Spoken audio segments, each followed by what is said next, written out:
Nesta edição, acompanhe uma entrevista sobre reciclagem na construção civil. E a reportagem da semana fala sobre o uso da energia fotovoltaica. Veja agora a sessão no ponto.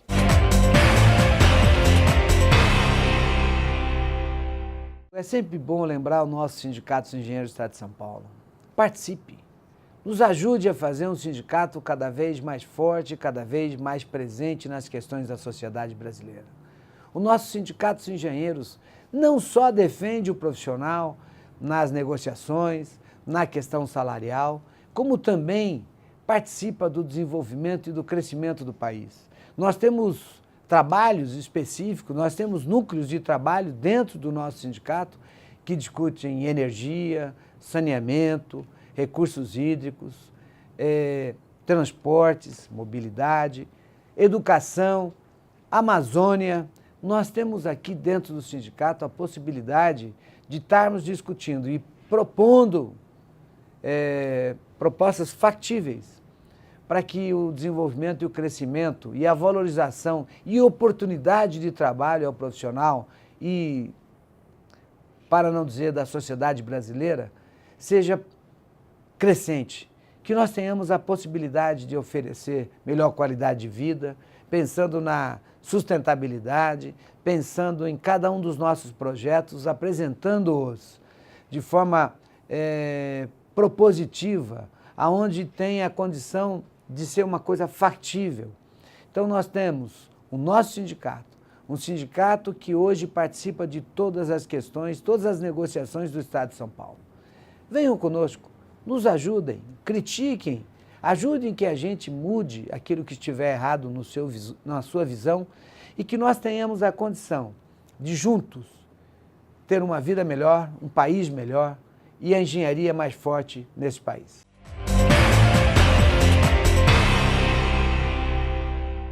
Prezadíssimo telespectador, estamos começando mais uma entrevista do Jornal do Engenheiro.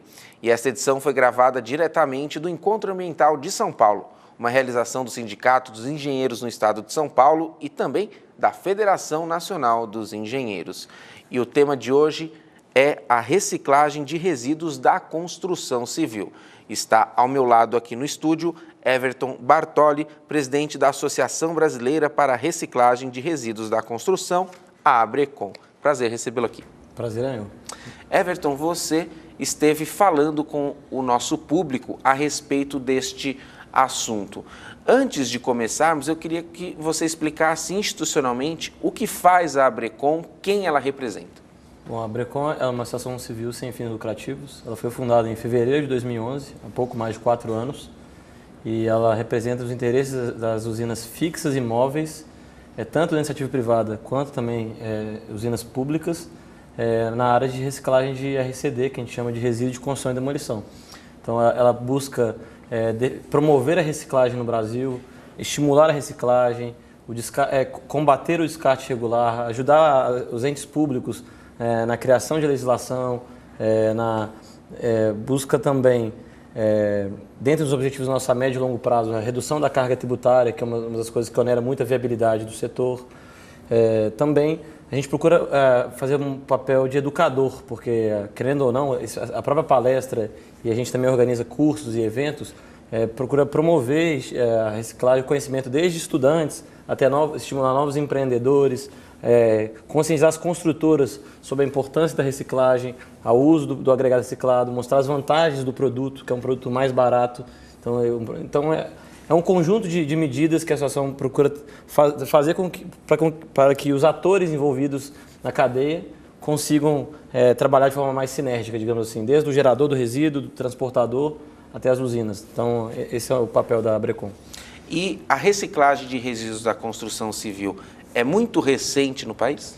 Bom, na realidade, a atividade teve um boom muito grande com o advento da Política Nacional de Resíduos Sólidos em 2010.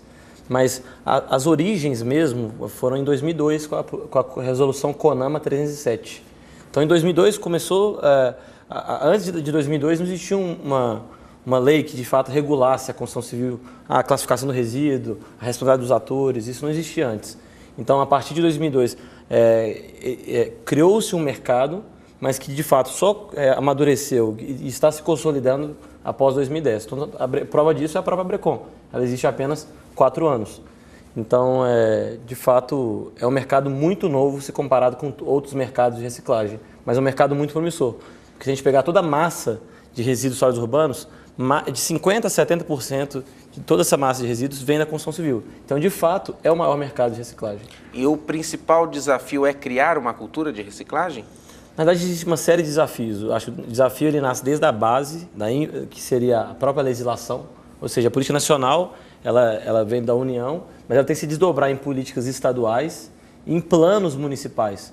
Então, assim, a política nacional estabeleceu uma série de metas, que, no meu ponto de vista, foram metas muito ousadas e até mesmo utópicas, mas que serviram de estímulo para que as prefeituras, as cidades se mobilizassem, os estados, a criarem planos e isso avançou, mas ainda não da maneira que a gente gostaria. Então, acho que a primeira base da mudança no alicerce é a legislação.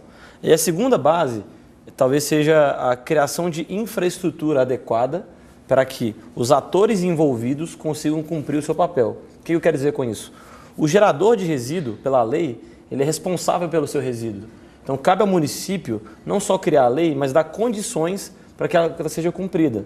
Então, um dos grandes desafios nossos hoje é criar leis, criar infraestrutura e, nesse processo inteiro, educar todos os atores, dentre eles, principalmente, o pequeno e o grande gerador. Então, a gente não pode se esquecer das reformas, das pequenas obras também, que, na realidade, gera mais resíduo em volume do que as grandes construtoras. Que já, de fato, deve ter uma política de economia? Com certeza. E também a gente tem que preocupar também com os transportadores, as empresas de caçamba, e também com os destinatários. Ou seja, para que a cadeia consiga fluir de forma harmônica, é importante pensar em todos esses aspectos. Tá. Você falou anteriormente que um dos desafios também é a questão do imposto. Gostaria que falasse um pouquinho disso e que nos explicasse o modelo de negócio da usina. Ela compra o resto de uma obra e o transforma em novo material e, por sua vez, vende ou não? Não. Como é que funciona? Na verdade, existem essencialmente 2 modelos de usina, as usinas fixas e as usinas móveis. As usinas fixas, normalmente, elas cobram para receber o resíduo e cobram para vender o produto. Mas é uma utopia a gente achar que, pelo fato de você ganhar nas 2 pontas, que o negócio para de pé. De fato, para que o negócio seja sustentável, você, do ponto de vista econômico, você tem que ter um resíduo que entra cobrando um preço muito bom, mas um resíduo também com boa qualidade, para que você tenha um produto com boa qualidade, para que você consiga escoar o que você produziu. O que acontece muito hoje no Brasil é que o resíduo dificilmente chega na usina, porque existe uma concorrência de aterros clandestinos muito grande, uma fiscalização muito precária. Então, hoje, uma das grandes dificuldades das usinas fixas é conseguir receber resíduo. E quando ela receber esse resíduo, o resíduo vem com qualidade. Porque um outro grande problema é que muitas construtoras, isso é muito mais grave em pequenas cidades do que nos médios e grandes centros, tem um resíduo que é pouco triado. Não é cultura, às vezes, da obra, uma obra muito pequena, uma cidade muito pequena, triar esse resíduo. Então, a usina tem dificuldade de o produto, que o resíduo chegue até ela, e quando chega com uma qualidade ruim. E o outro viés é o viés da venda. Então, se você tem um resíduo ruim, consequentemente, seu produto também é ruim, então você vai ter dificuldade de escoar a sua produção. Então, essencialmente, é uma usina fixa, para de pé, com essas 2 receitas, mas é importante dimensionar bem o terreno, dimensionar bem o equipamento, saber em que município você está se instalando, entender os players que você está competindo para que o negócio seja viável. Agora, o modelo da usina móvel é um modelo totalmente diferente. Uma usina móvel, ela essencialmente recicla o resíduo no próprio canteiro de obra. E normalmente esse resíduo é em obras de médio e grande porte, normalmente obras de infraestrutura, obras de demolição, em que se gera um grande volume de resíduo em um curto espaço de tempo. E a grande vantagem da usina móvel em relação a qualquer outra tecnologia é que, pelo fato dela reciclar no próprio canteiro, ela permite que a construtora economize em transporte e destinação de resíduo e economize com compra de agregado, que normalmente viria de uma pedreira. Esse ciclo inteiro, via de regra, gera de 50% a 70% de economia para uma construtora. Uma economia brutal, em uma escala muito grande. E esse viés econômico também ele existe numa usina fixa. Porque uma usina fixa, ela cobra mais barato para receber do que um aterro, por exemplo. Porque, querendo ou não, um aterro, quando recebe, aquele espaço físico nunca mais vai ser o mesmo. Então, ele tem que cobrar mais caro. A usina ela recebe e recicla. Então, como ela tem a outra ponta, ela consegue cobrar mais barato. Então, para a construtora, mandar para uma usina é muito mais barato. E para a construtora comprar também de uma usina fixa é mais barato, porque o produto reciclado que vem de uma usina é muito mais barato que de uma pedreira. Em média, 30% a 40% mais barato. E a Abrecon defende que nesse serviço prestado, sim, sido imposto menor. É muito alto o imposto para o setor. A grande questão é a seguinte, o ICMS, que é o Imposto sobre Circulação de Mercadorias e Serviços, hoje do agregado reciclado em alguns estados chega a ser mais alto do que o agregado natural. Então, ou seja, é uma competição desleal, porque se a gente for analisar toda a cadeia, o resíduo já foi tributado várias vezes até chegar na usina. Então, não faz sentido você tributar um produto que lá atrás já foi várias vezes tributado. Então, essa é uma das grandes lutas da Abrecon, mas com certeza, mexer no bolso do governo não é fácil. Então, a gente ainda enxerga que há um longo caminho, mas a gente já tem uma luz no fim do túnel. No Rio de Janeiro, a Asaerj, que é uma associação local, conseguiu a isenção do ICMS, que está em fase final de aprovação. E isso vai ser um marco para o setor no Brasil inteiro, porque se o estado do Rio conseguiu, isso serve de jurisprudência para a gente multiplicar isso para todos os outros estados. Já é um bom precedente, né? Com certeza. No próximo bloco, nós vamos saber como está a aceitação dos construtores civis em relação à reciclagem. Estão adotando, não estão? A gente vai saber daqui a pouquinho.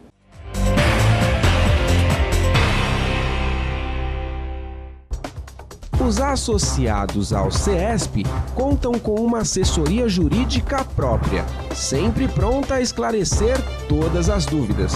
O atendimento é feito de segunda a sexta-feira, das 10 às 18. Entre em contato e saiba mais.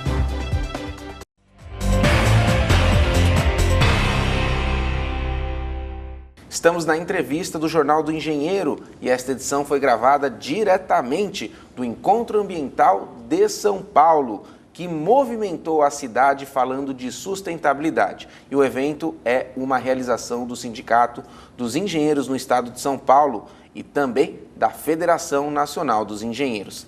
Tema de hoje é a construção civil e a reciclagem que pode ser envolvida no processo. Estamos recebendo aqui Everton Bertoli, da Associação Brasileira para a Reciclagem de Resíduos da Construção.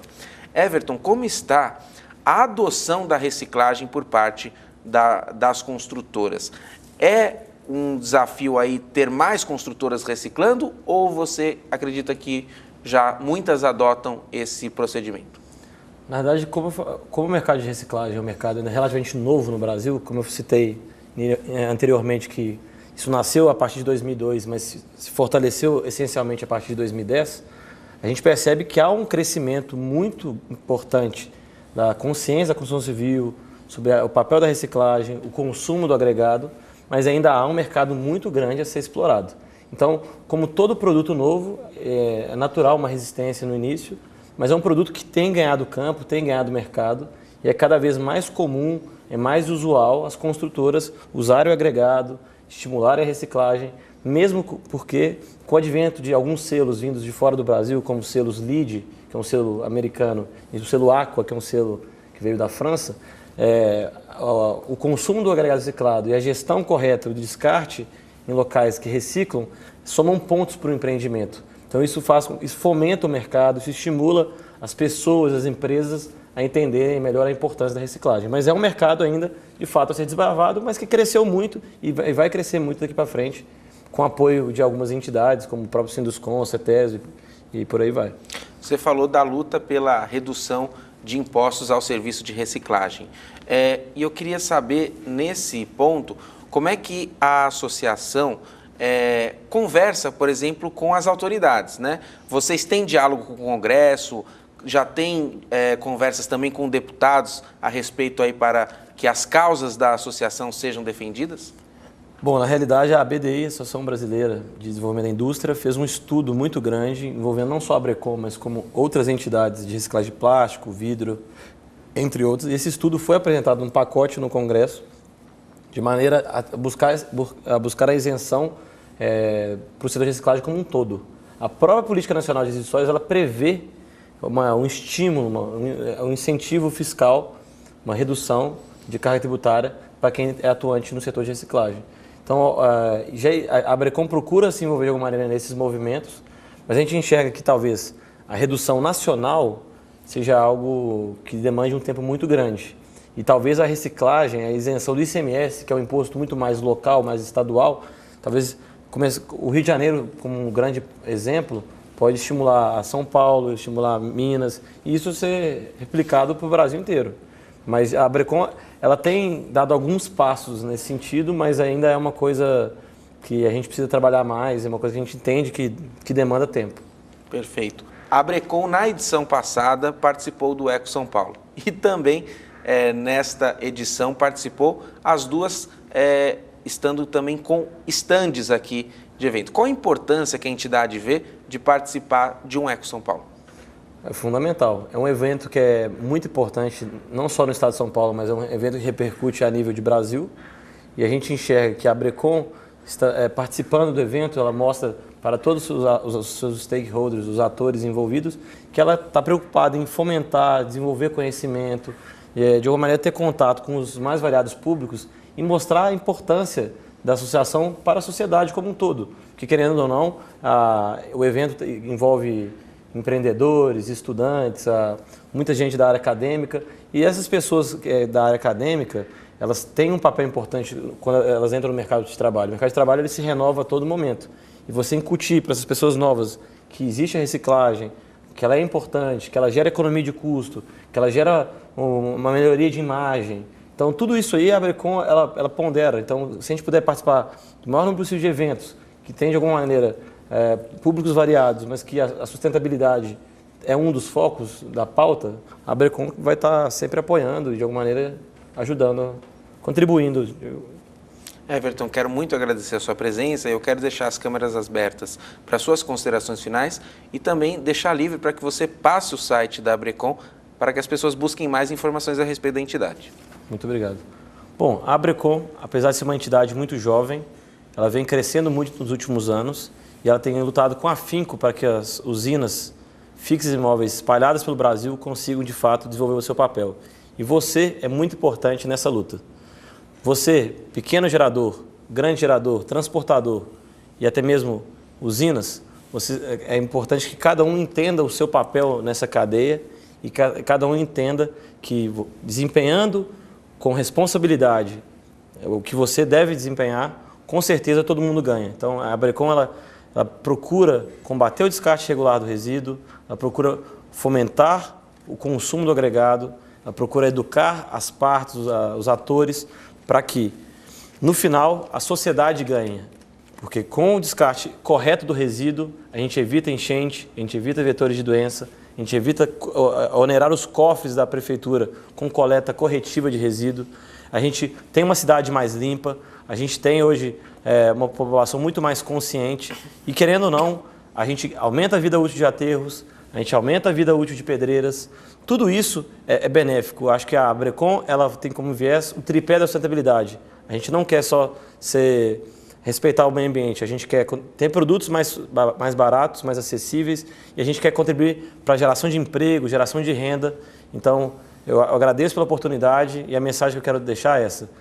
Tenham consciência do papel de vocês, procurem aprimorar conhecimento, procurem se envolver, porque se cada um fizer a sua parte, todo mundo sai ganhando. Muito obrigado. Obrigado.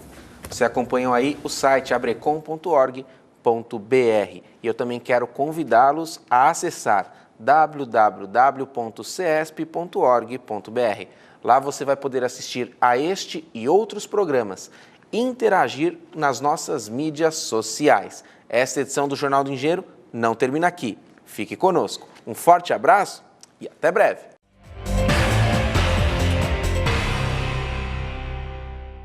O brasileiro pode gerar sua própria energia elétrica. Quem autoriza é a ANEEL, autarquia federal que regulamenta o setor. Um dos tipos de energia que cidadãos podem produzir em casa é a fotovoltaica. O Brasil tem essa resolução, chamada Resolução 482, ela é de abril de 2012, que permite que todo consumidor de energia elétrica possa também passar a ser um gerador de energia elétrica.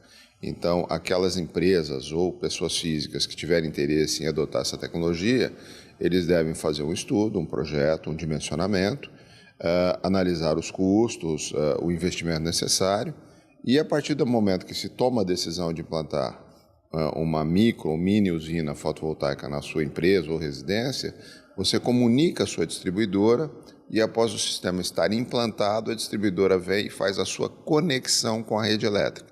Então, a partir desse ponto, além de você receber a energia elétrica da rede, você também está gerando a energia elétrica para o seu próprio consumo e nos momentos em que você não estiver utilizando essa energia, você está transferindo essa energia para a rede. Então vamos imaginar uma situação, você viajou ao longo de 30 dias, a sua residência ficou fechada, não teve consumo nenhum, mas as suas placas estavam gerando. Então esses 30 dias você devolveu energia para a concessionária. E no mês seguinte, você retornou, você tem um crédito agora daquela energia que você, é forma de crédito, não financeiro. Então é só crédito em quilowatt-horas, que você vai usar no mês seguinte ou no outro mês. Então o processo funciona dessa forma. Mas, na prática, como a luz do sol pode se tornar energia elétrica? O sol ele provê para a Terra calor e luz. A tecnologia fotovoltaica ela utiliza apenas a luz do sol. E essa luz ela é refletida em painéis, normalmente painéis de silício, que tem uma movimentação fotovoltaica, gerando energia elétrica em corrente contínua. Energia fotovoltaica nada mais é do que a transformação da energia luminosa em energia elétrica. Como o próprio nome diz, fotovoltaica, é fótons em volts. Então, basicamente é isso, é uma transformação física. De acordo com a Associação Brasileira de Energia Solar Fotovoltaica, em 2013 havia 140 gigawatts em energia fotovoltaica no mundo, o que equivale a toda a energia elétrica instalada atualmente no Brasil. Só os alemães possuem 40 gigawatts disponíveis. Mesmo o Brasil sendo extremamente favorável na questão climática, para a utilização dessa tecnologia, ela é muito pouco utilizada no Brasil. Principalmente em função do custo ainda alto aqui e de uma falta de incentivo governamental para difundir de fato essa nova tecnologia. Se você verificar na Europa, países como a Alemanha, que é um dos maiores utilizadores desse tipo de energia, mesmo o clima desfavorável, o inverno lá são longos, então o Brasil ele tem uma perspectiva muito grande de avançar nesse novo segmento de energia. Então, como a energia no Brasil está se transformando num ativo bastante importante, caro, em muitas situações já é viável financeiramente você implantar uma micro ou mini usina de geração de energia para abastecer a sua residência, o seu estabelecimento comercial, serviços ou mesmo indústrias. Em meio à crise no setor, a geração de energia fotovoltaica acaba sendo uma opção para economizar. O JE na TV visitou Eduardo Nicol, que mora na cidade de Jundiaí, interior paulista. Ele montou seu próprio sistema para transformar a luz solar em energia elétrica. Gastou ao todo cerca de R$25 mil. A recuperação disso se dá em função da economia. Então, por exemplo, se eu pagava R$250, por exemplo, de conta, eu deixei de pagar esses 250 e estou economizando, por exemplo, hoje R$200, né? Então, esses R$200 é o meu retorno mensal. Se eu colocar isso ao longo de um ano, né, e projetar os reajustes de inflação e os reajustes tarifários da energia, que hoje está girando do ano passado para cá 60%, e nós estamos trabalhando com uma média de 25% para os próximos anos, então isso significa que nos próximos 7 anos eu terei pago, com a economia que eu estou fazendo, todo o sistema. E a partir daí, dos 7 anos aos 30 anos de durabilidade do sistema, praticamente eu estou tendo energia de graça. Para especialistas, os maiores desafios para a expansão da energia fotovoltaica no Brasil são mesmo financeiros. Além do custo do sistema de captação, ainda elevado para a maior parte da população, não existem linhas de financiamento de longo prazo a juros baixos. Só para te dar dados bastante genéricos, você pode falar de um custo a partir de R$20 mil para uma residência pequena, até custos de R$1 milhão, R$1,5 milhão para instalações grandes, empresas, etc. E às vezes até mais que isso. O que facilitaria muito a popularização e a disseminação dessa tecnologia? Se os bancos oficiais, né, adotassem políticas de financiamento com juros viáveis, ou seja, juros viáveis na nossa visão é 4,5% no máximo ao ano, né? para prazos de 12 anos, por exemplo. Enfim, o BNDES, se ele adotasse uma política de financiamento para pessoas físicas, né, de uma forma fácil, de uma forma que não fosse tão burocrática, a disseminação seria rápida. Por quê? A pessoa estaria pagando no financiamento basicamente o que está pagando hoje na economia de conta. Então, seria muito fácil disseminar essa tecnologia. Para saber ainda mais sobre a energia fotovoltaica, leia a reportagem publicada no Jornal do Engenheiro. Você encontra a íntegra no portal do CESP.